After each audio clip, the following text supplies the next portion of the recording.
سلام دوستان عزیز، امروز این شومیزمون توی زیبا رو الگو سازی میکنیم. دو تا خط عمود بر هم داریم که این خط CF مونه و قد لباس این خط و این قسمت هم 68 قد آستین به اضافه قد سرشانه. از این قسمت شما 7.5 و از این قسمت هم 8.5 یقه رو طراحی میکنیم به این صورت.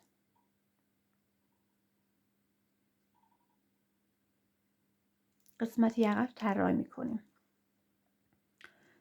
از این قسمت 7 سان میایم پایین به ابتدای سر شانمون قد آستین به اضافه سر شانه رو از این قسمت طراحی میکنیم به این صورت و از این قسمت 22 سان میایم پایین و خطی صاف به خط CF مون خط زیر آستین رو وصل میکنیم به این صورت. و پایین لباسمون، پایین لباس اگه شما دور سینه‌تون از دور باسنتون بیشتر باشه، دور سینه به اضافه 1/4 دور سینه به اضافه 2 سانت این قسمت رو خط پایین رو طراحی میکنیم. و اگر دور باسنتون بیشتر از دور سینه‌تون باشه، 1/4 دور باسن به اضافه 2 سانت روی این خط پایین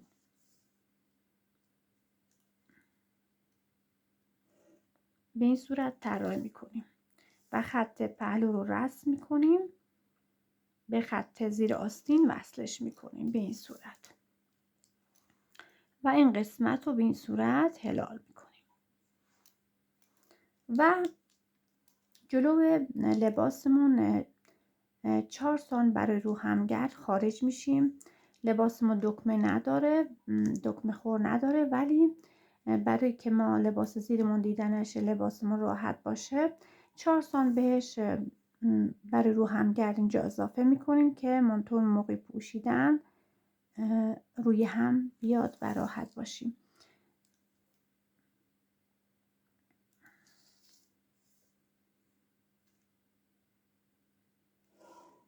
خب اینجا ما 4 سال بهش اضافه کردیم برای جلو مانتومون برای رو همگرد. از این قسمت ابتدای سر شانه ما خط شکستمون رو به این خطی که ما اینجا طراحی کردیم ادامه میدیم تا اینجا طراحیش میکنیم خط زیر آستین و یقه هفتمون رو به این صورت از این قسمت ابتدای سر شانه به این قسمت که خط زیر آستین رو وصل کردیم این قسمت وصلش میکنیم و اینو تقسیم به 2 میکنیم، 1 سان خارج میشیم و به این صورت هلالش میکنیم.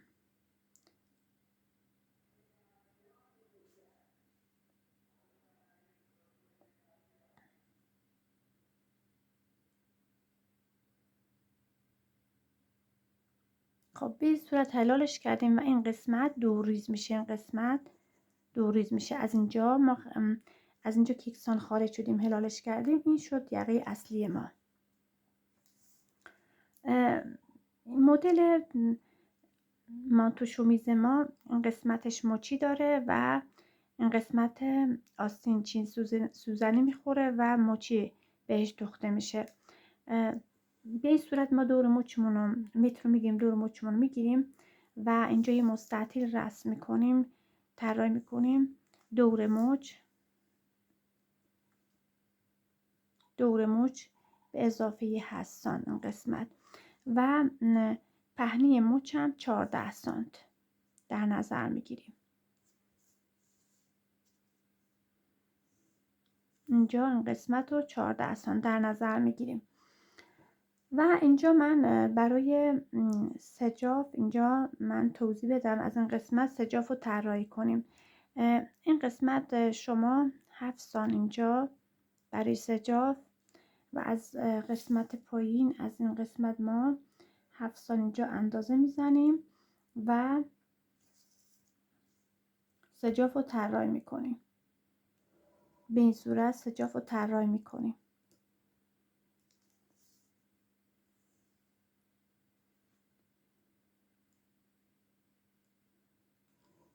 به این صورت این قسمت شد سجاف ما. این قسمت شد سجاف ما. خب این قسمت گفتم سجاف. بعد من اینجا که یقه رو طراحی کردیم یقه ما زیاد بازه، چون که یقه ما زیاد بازه ما باید یه لقی 1 سانتی بگیریم.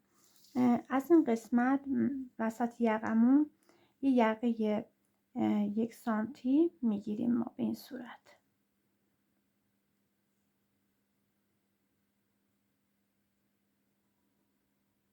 خب به این صورت ما از این قسمت هم لقی میگیریم.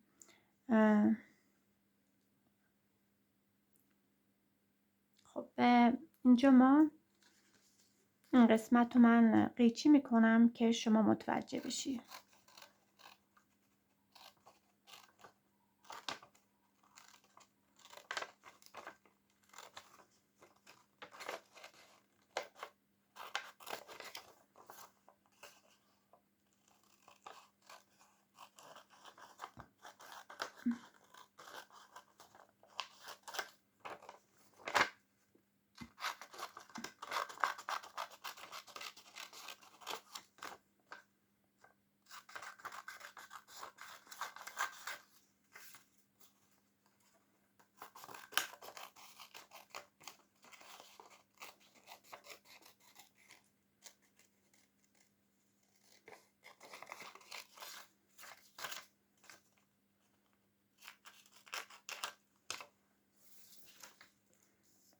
خب قیچی کردم و الان ما لقه رو قیچی میکنیم.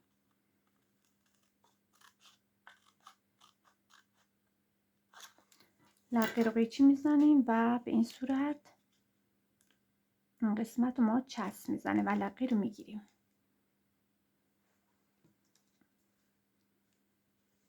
این قسمت لقه رو من چسب میزنم به این صورت. لقه گرفته شد.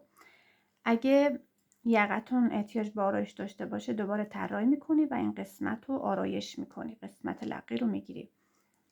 خب مچیرم که طراحی کردیم توضیح دادم دور مچ. و این مانتو شومیزی ما یک کمری داره. شومیز مانتوی ما یک کمری داره که کمری زیاد پهن نیست. دور کمرتون رو میگیری و پهناش به اندازه 3 سانت یا 4 سانت در نظر میگیریم و برش میزنی و میدوزی و به دور کمرش بسته میشه. دوستان عزیز اگه در مورد الگو سازی یا در مورد دوختش سوال داشتی تو کامنت ها سوال کنی، من جواب میدم.